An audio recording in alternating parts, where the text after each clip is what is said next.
महानगरपालिकेच्या आगामी निवडणुकीसाठी प्रभागांची रचना करताना पालिका प्रशासनाने नागरिकांनी सुचवलेल्या हरकती योग्य असल्याचं मत प्रभाग क्रमांक 35 मधील नागरिकांनी व्यक्त केले आहे। नव्या प्रभाग रचनेबाबत सर्वाधिक तक्रारी हद्दीच्या असून जनगणना गट आणि नैसर्गिक सीमांचे सर्रास उल्लंघन झाल्याचं नागरिकांचं म्हणणं आहे। काही प्रभागांमध्ये समाज घटक नसतानाही त्यासाठी आरक्षण टाकल्याची नागरिकांची तक्रार आहे। प्रभाग रचनेचा अधिकार जो आहे तो निवडणूक आयोगाने ठरवलेला आहे, परंतु पूर्ण अधिकार हा नागरिकांनाच आहे आणि तो नागरिकांनीच ठरवणं गरजेचं आहे। विधानसभा जर समजा आमचा भाग आहे, समजा एक उदाहरण घ्या की 212 पर्वती आहे आणि तो पर्वतीमधलाच भाग असावा।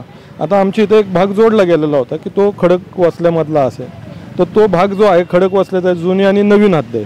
तर जुन्या हद्दीतला भाग जो असेल तो तिथला जो कोण लोकल कार्यकर्ता असेल त्याला तो परिचित असतो, पण एखादा नवीन भाग आल्यानंतर तो भाग ह्याच्यात समावेश करताना त्याचा विचार करणं गरजेचं आहे, कारण तो जर नवीन भाग आलेला आहे तो ग्रामपंचायत हद्दीतला असेल आणि मग तिथल्या लोकांना तिथल्या समस्येची तिथल्या ह्याची जाण असते, परंतु आपला जो नवीन भाग आहे त्याच्याही समस्येची जाण आपल्याला माहिती असणं गरजेचं आहे। ह्याच्यासाठी जी प्रभाग रचना केलेली आहे त्या प्रभाग रचनेवरती हरकती घेणं हा नागरिकांचा मूलभूत अधिकार आहे आणि तो लोकशाहीने दिलेला आहे, कारण जे घटनेतच दिलेला आहे त्यामुळे तो निश्चित त्याचा विचार होणं गरजेचं आहे। कारण माणूस हरकती ज्यावेळेस नागरिक हरकती देतो तो ह्याच्यासाठी देतो की तो भाग वेगळा आहे आणि त्याचा निश्चित विचार निवडणूक आयोगाने केला पाहिजे असं आमचं म्हणणं आहे। परंतु प्रभाग रचना करताना अधिकाऱ्याला त्या भागातली परिस्थिती माहिती नसते। जो आपण माहिती निवडणूक आयोगाला देतो ते पूर्ण विश्वासानं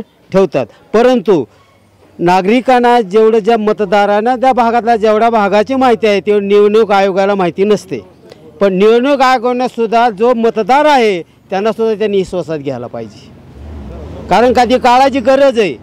आज मी पद्मावतीत राहतो आणि मला फार शिवदर्शन पर्वतदर्शनचा जो खाली मित्रमंडळाचा भाग तो मला माहिती नसतो, त्यामुळं ज्या भागात नागरिक राहतो त्याच्यासुद्धा वेतना निवडणूक आयोगाने मान्य करायला पाहिजे आणि विश्वासात घ्यायला पाहिजे, तर पुढची संपूर्ण यंत्रणा सुरक्षित चालते। प्रभाग रचनेवर हरकती सुचवणं हे नागरिकांना घटनेने दिलेला अधिकार आहे आणि निवडणूक आयोगापेक्षा स्थानिक नागरिकांना प्रभाग रचना व्यवस्थितरित्या माहीत असते, म्हणून नागरिकांनी सुचवलेल्या हरकती त्वरित मान्य कराव्यात असं मत प्रभाग क्रमांक 35 मधील नागरिकांनी व्यक्त केलं आहे। नक्कीच नागरिकांनी ज्या हरकती नोंदवलेल्या आहेत त्या कन्सिडर करायलाच पाहिजे, कारण नगरसेवक जर दुसरीकडचा असेल किंवा उमेदवार जर दुसरीकडचा असेल तर नागरिक जे आहेत नागरिक कोणाकडे जाणार, उभे कोणाकडे राहणार हा सगळ्यात मोठा प्रश्न आहे। जर माझ्या एरियातला जर उमेदवार उभा राहिलेला असेल तर मी नक्कीच त्याच्याकडे जाऊन माझे जे काही प्रॉब्लेम्स असतील ते मी डिस्कस करू शकतो, पण जर दुसरीकडचा उमेदवार असेल तर मला ते शक्य होणार नाही किंवा त्या गोष्टींना एवढा इम्पॉर्टन्स पण मिळणार नाही असं मला वाटतं।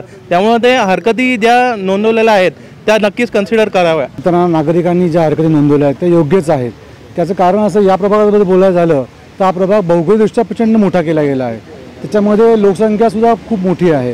या लोकांपर्यंत पोहोचणं, एखाद्या नेत्याला किंवा सामान्य लोकांच्या अडचणी जाणून घेण्याकरता पोहोचणं अशक्य होणार आहे, म्हणून जो प्रभाग रचना केली आहे त्याचा फेरविचार निवडणुकांनी नक्कीच करावा असं आमचं मत आहे।